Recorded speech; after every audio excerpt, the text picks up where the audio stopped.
शेतकरी मित्रांनो नमस्कार। मी निलेश मांजरे ग्रीन लाईफ कुशिले कोल्हापूर अंतर्गत आपलं पुन्हा एकदा हार्दिक स्वागत करतो। आज आपण आलेला केळीच्या प्लॉटमध्ये। हा प्लॉट आहे धाराशिव जिल्ह्यामध्ये परांडा तालुक्यामध्ये गाव आहे भोंजा। ह्या प्लॉटचे आपण याच्या अगोदर सुद्धा 2 व्हिडिओ केलेले आहे आणि वेळोवेळी त्या विषयाला अनुसरून माहिती देण्याचा प्रयत्न केला की प्रत्येक स्टेजला आपण वेगवेगळा व्हिडिओ केला आणि त्या व्हिडिओमध्ये त्याच्या स्टेजची पूर्णतः माहिती दिली।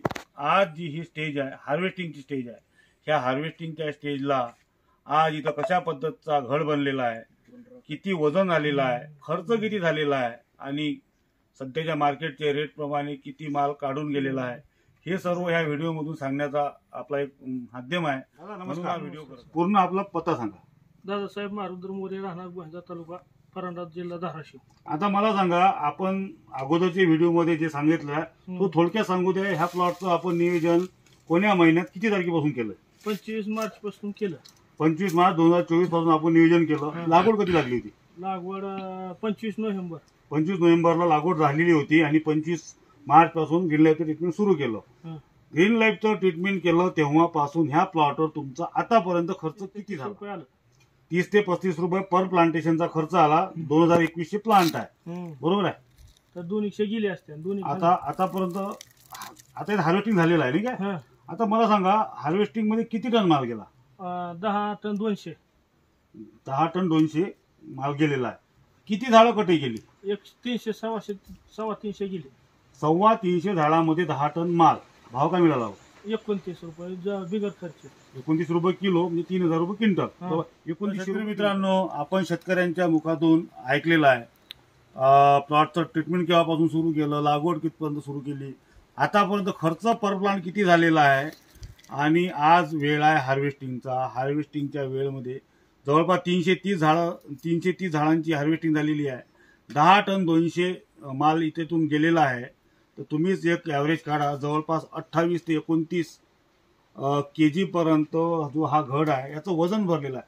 हा घड तुम्हाला दिसायला कमजोर दिसतोय, लहान दिसतोय, परंतु याच्यामध्ये वेट गेन पूर्णतः झालेला आहे। एक्सपोर्ट क्वालिटीचा माल बनलेला आहे। एक्सपोर्ट क्वालिटीचा माल बनूनही एक्सपोर्टच माल झालेला इराणला एक्सपोर्ट झालेला माल आहे। दादासाहेब मोरे भोंजा हे शेतकरी आहे, नवीन शेतकरी आहे, पहिल्यांदा ट्रीटमेंट केलंय, पहिल्यांदा केळी लावलेली आहे आणि तुम्हीच एक कॅल्क्युलेशन करा। 330 झाडामध्ये त्यांचं हार्वेस्टिंग झालं। 330 झाडामध्ये हार्वेस्टिंग झाल्यानंतर 10 टन 200 माल गेला आहे आणि 2900 रुपये क्विंटलचे भाव ह्या शेतकऱ्याला मिळालेले आहे।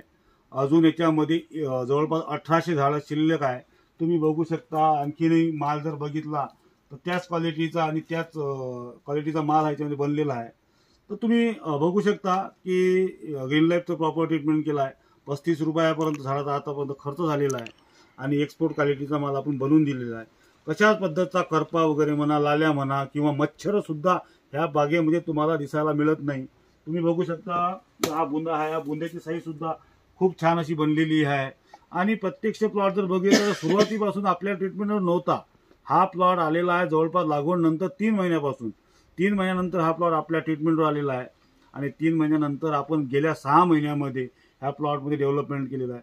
सुरुवातीची जर कंडिशन बघितली तर एरियामध्ये पाणी खूप कमी, अक्षरशः उन्हाळ्याच्या 2 महिन्यामध्ये तर बिलकुल एक अर्धा तास डेली फक्त या प्लॉटला पाणी मिळालं आणि एवढं कमी पाणी मिळून सुद्धा प्लॉट तुम्ही बघू शकता की आज इथला माल एक्सपोर्ट झालेला आहे। हा व्हिडिओ होता, ही माहिती होती ग्रीन लाईफ कुशिले कोल्हापूर अंतर्गत।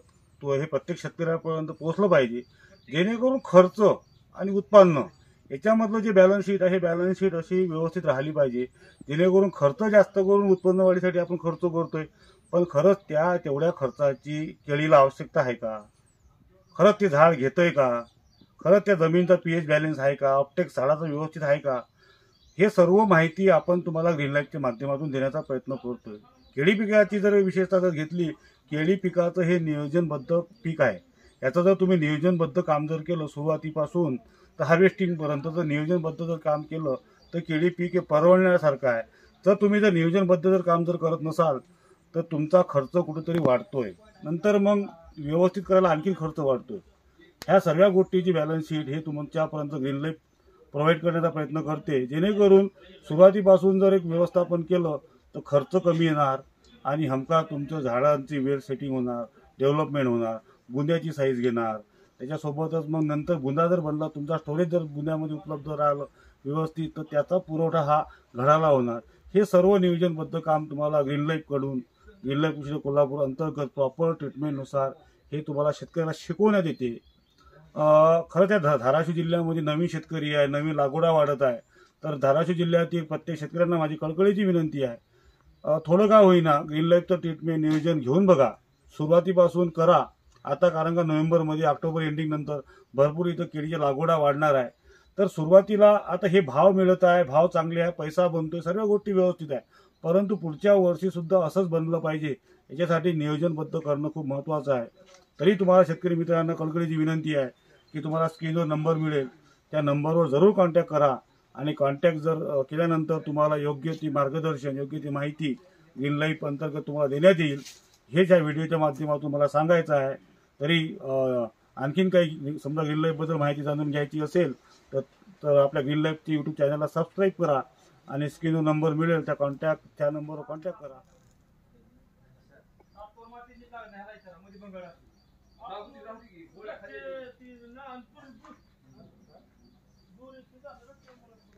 बरोबर आहे. एक वस्तू सगळ्या कमी दिसतो, कमी दिसते, ती कमी ती जास्त.